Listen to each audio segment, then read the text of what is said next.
उसमें से एक मैं शुरू करता हूं।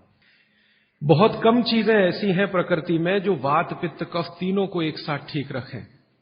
कुछ चीजें ऐसी हैं जो वात को अच्छा रखेंगी, कुछ चीजें ऐसी हैं जो पित्त को अच्छा रखेंगी, कुछ चीजें ऐसी हैं जो कफ को अच्छा रखेंगी। वात को अच्छा रखने वाली सबसे अच्छी चीज जो आपके घर में है वो है तेल। तेल तेल वो जिसमें आप सब्जियां बनाते हैं। लेकिन उन्होंने एक शब्द पर जोर दिया है कि तेल का माने शुद्ध तेल। तो शुद्ध तेल का माने तेल की घानी से निकाला हुआ सीधा सीधा तेल, बिना कुछ मिलाए हुए सीधा सीधा तेल, उसमें कुछ नहीं मिलाया, मतलब नॉन रिफाइंड तेल। तो भागवत जी का निवेदन है कि आप तेल शुद्ध खाइए, माने रिफाइंड तेल मत खाइए, डबल रिफाइंड तेल मत खाइए। अब आप कहेंगे जी क्यों नहीं खाएं, डॉक्टर तो यही बोलते हैं कि रिफाइंड खाओ, डबल रिफाइंड खाओ तो आपको हृदय घात नहीं आएगा वगैरह वगैरह। ये जो रिफाइंड तेल है मैंने इनको देखा है कैसे रिफाइंड किया जाता है, आप भी देख लें, कभी मौका मिले तो बहुत अच्छा होगा। किसी भी तेल को रिफाइंड करने में 6 से 7 केमिकल इस्तेमाल होते हैं और डबल रिफाइंड करने में 12 से 13 केमिकल इस्तेमाल होते हैं। वो सब केमिकल मनुष्य के द्वारा बनाए गए हैं प्रयोगशाला में। भगवान का बनाया हुआ एक भी केमिकल तेल को रिफाइंड नहीं कर सकता। भगवान का बनाया हुआ माने प्रकृति का दिया हुआ, जिसको आप अंग्रेजी में कहते हैं ऑर्गेनिक।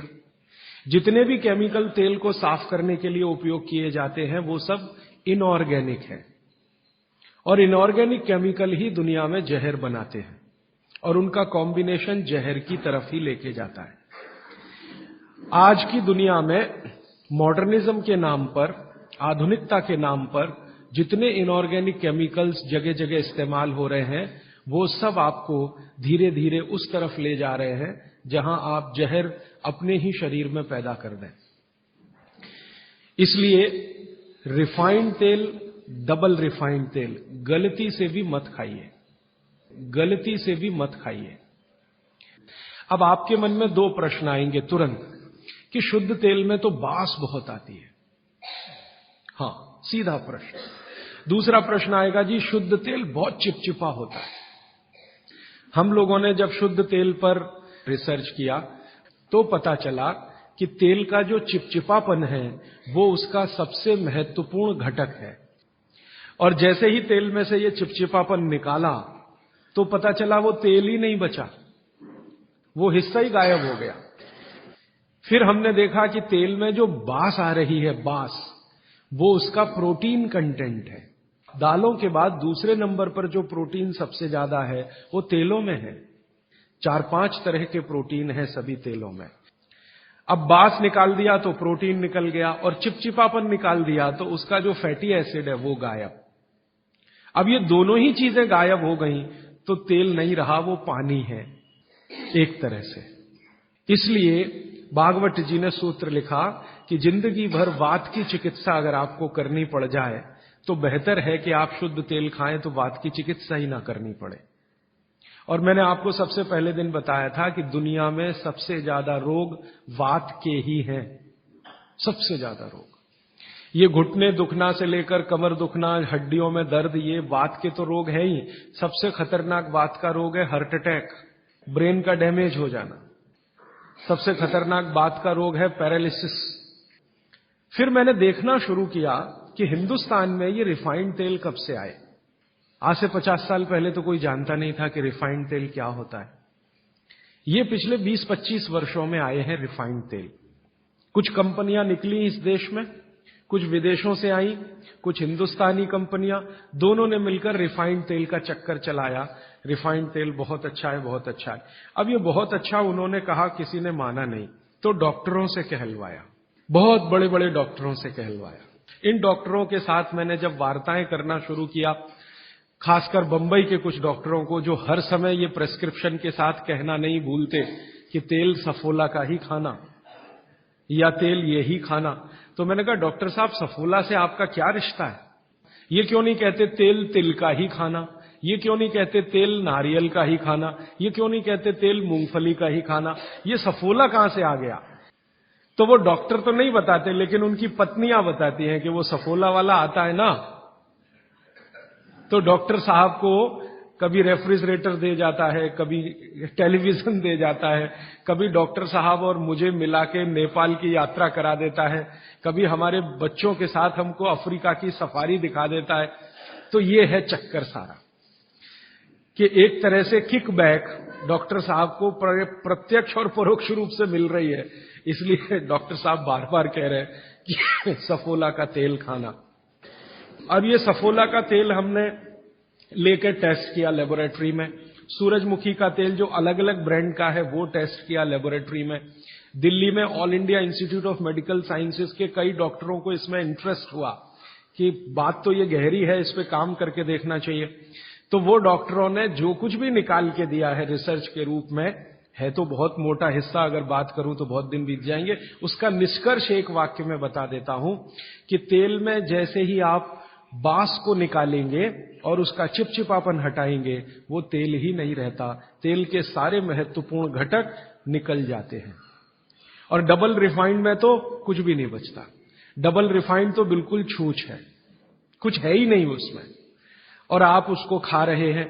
तो तेल के माध्यम से शरीर को जो कुछ चाहिए वो मिलता नहीं। आप बोलेंगे जी तेल के माध्यम से हमारे शरीर को क्या मिलता है। मैं बार बार एक शब्द पे आपको ध्यान लाया, HDL, हाई डेंसिटी लिपोप्रोटीन। ये तेलों में से ही आता है आपके शरीर में। वैसे तो ये लीवर में बनता है, लेकिन तेल खाएं तब, खाएंगे नहीं तो बनेगा नहीं है। तो शुद्ध तेल आप खाएं तो आपके लीवर की मदद से HDL आपके शरीर में बेहतरीन स्थिति में रहे। और ये HDL ही है जो आज की रिसर्च बताती है जो वात को कंट्रोल कर सकता है, HDL ही है। तो आधुनिक विज्ञान का ये HDL और 3500 साल पहले के विज्ञान बागभट्ट चिकित्सा का तेल, ये दोनों एक ही चीजें हैं। तो आप शुद्ध तेल खाएं तो HDL अच्छा रहे। HDL अच्छा रहे, जिंदगी में हार्ट अटैक आने की कोई संभावना नहीं।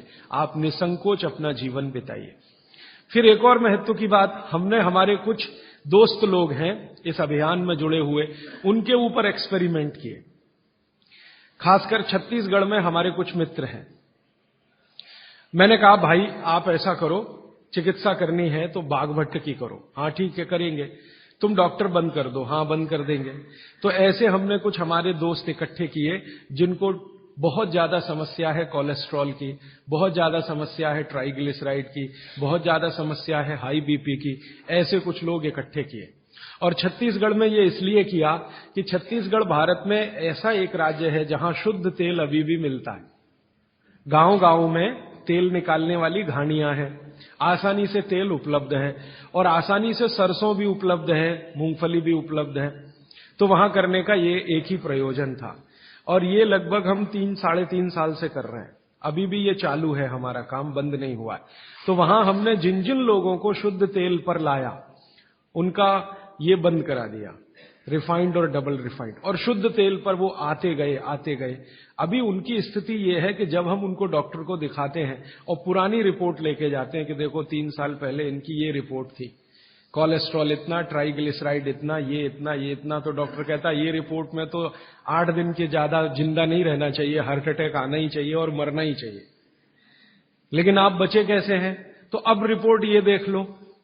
आज की रिपोर्ट उनको दिखाते हैं तो वो कहते हैं कि मिरेकल है, ये मिरेकल कुछ नहीं है, चमत्कार कुछ नहीं, बस एक ही है कि शुद्ध तेल खाया उन्होंने और जो तेल के घटक होते हैं वो भरपूर मात्रा में उनके शरीर को मिले, इसलिए उनके ट्राइग्लिसराइड्स लेवल कम हुए, कोलेस्ट्रॉल लेवल माने VLDL, LDL कोलेस्ट्रॉल लेवल कम हुए, HDL उनका बहुत तेजी से बढ़ा, ब्लड प्रेशर उनका अपने आप कम हुआ, हार्ट अटैक आने की जो कंडीशन बनी हुई थी वो पूरी तरह से खत्म हुई। और अब इतना काम करने के बाद मुझे ये कॉन्फिडेंस हो गया है कि उनमें से 2 हमारे कार्यकर्ता तो ऐसे हैं जिनको हार्ट में भयंकर ब्लॉकेज थे, अभी चेक कराएंगे तो वो ब्लॉकेज भी नहीं मिलेंगे। ये आया रिपोर्ट और बागभट्ट जी का देखकर फिर मैंने देखना शुरू किया। आप भी जरा पुरानी चीजें याद करिए, 20 साल पहले की, 25 साल पहले की। तो हमारे घरों में बहुत सारी चीजों में बहुत बार तेल का उपयोग होता था और तेल के साथ घी का उपयोग तो और भी ज्यादा होता था।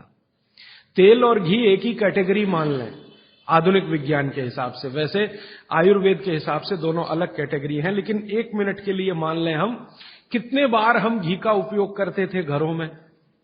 शीरा बना रहे हैं, हलवा बना रहे हैं, बिना घी के बन नहीं रहा है। दाल में घी खा रहे हैं, रोटियों पे घी खा रहे हैं, सब्जियों में घी खा रहे हैं, और फिर सब्जियां तेल में बना रहे हैं। आप जरा कल्पना तो करिए, कितनी जगह तेल तेल तेल, कितनी जगह घी घी घी।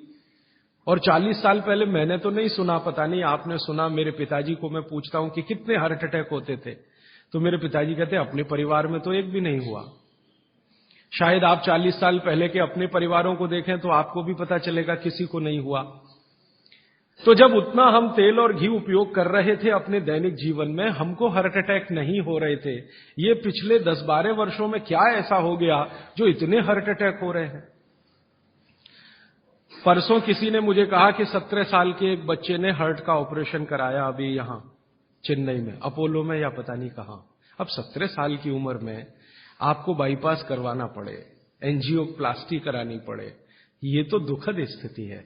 और ये दुखद स्थिति बहुत दिन समझने के बाद पैदा हुई है रिफाइंड तेलों से, डबल रिफाइंड तेलों से।